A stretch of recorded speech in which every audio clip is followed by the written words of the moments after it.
Welcome to Heartland Dual Sport. In today's video, we're going to talk about beating the summertime blues. Things you can do to not only help yourself, but help your bike get through these extensive, and I know everybody's ready for fall, high temperatures. So let's get to the video.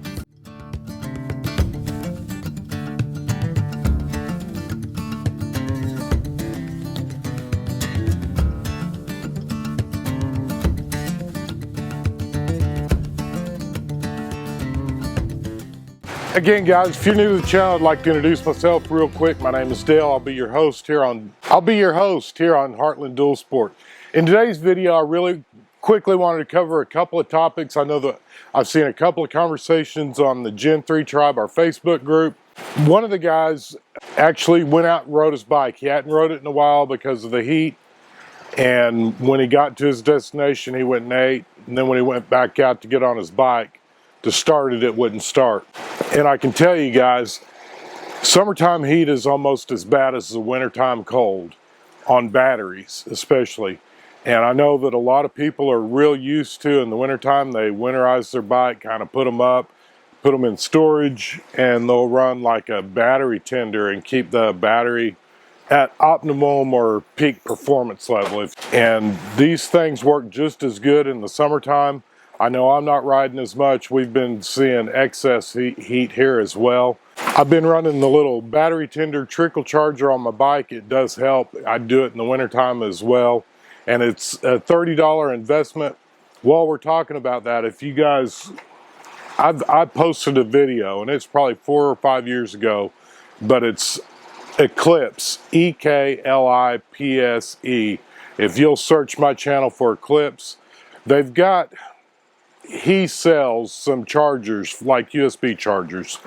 And then he also has this pin deal that will plug into your battery. Okay, so if you've got the battery tender part that you leave on your battery that you'd plug this charger into, you can buy this little piece here, and then there's a single cord that'll go in there, and it's got jumper cables that will come out. I've done a video on the entire thing. That's something that I still carry around with me, guys, just in case you get out somewhere, because trying to jump start the KLR battery is not really an easy task, but this makes it to where it's just like hooking up a pair of jumper cables, hook them up to a car or whatever, and then you plug that single plug into this, and then you can jump your bike off real easy.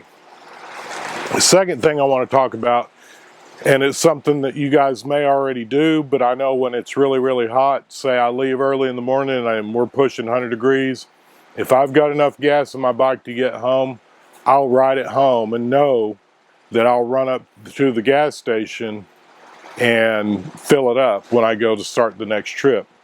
One thing that I think you might want to look into is a 5-gallon gas can that you could leave at the house. I've been doing that this year, because it's hard on your battery when you only ride it 5 or 10 miles. You shut the bike off, and especially if you haven't been running the battery tender on it. If you'll fill it up with gas and then go ride around, you can top off at the end of your day, and it's just much easier on your battery.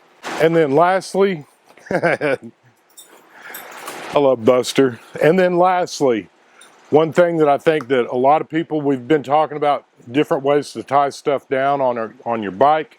If you'll look back on some of my videos, and I'll try to post a link up here as well, rock straps are probably bar none the best straps. I use them in my Jeep, I use them on my bike, I use them on the CFR450rl, which is going to be for sale soon. I use them on my kayak. Those things are phenomenal. It's the perfect way to, it's a bungee cord and a strap all in one, guys, and they work great. And I wouldn't recommend them if I didn't believe them. And if I figure, number one, I ain't got no money, but if I did have enough money, I'd buy stock in that company, because I'm telling you, it's one of the coolest strap systems I've ever seen in my life or used. Like I say, I've got them on my kayak, the Jeep, the bikes. I've always got rock straps with me, and I've got extras in the barn in case I need to tie something else down.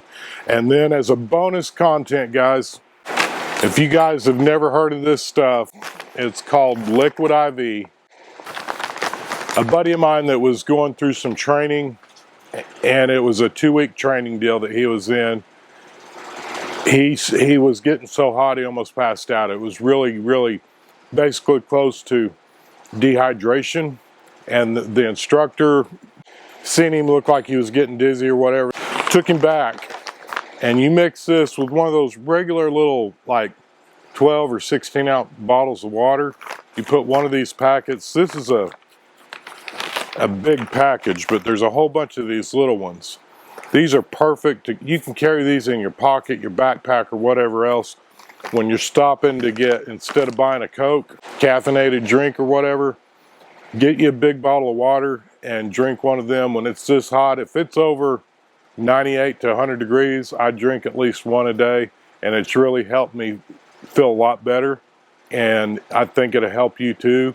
If I didn't believe in it, I wouldn't be sharing it with you guys. And I know that doesn't necessarily have anything to do with motorcycles, but in a way it does, because when we're out riding in this heat, we're sweating worse than if we was riding around in the car in the AC. So again, guys, I hope you like this video. I'm looking forward. We've got some fun stuff coming. I'm really looking forward. I've got a couple of them that I'm excited to show you guys. So if you haven't subscribed, I'd love to talk you into subscribing. And until next week, why don't you check out one of our playlists, watch some of them, and guys, be sure to watch the commercials. That's the only way I can get a nickel. Again, we appreciate your likes, comments, and subscribes. May God bless you and your family, and let's go ride.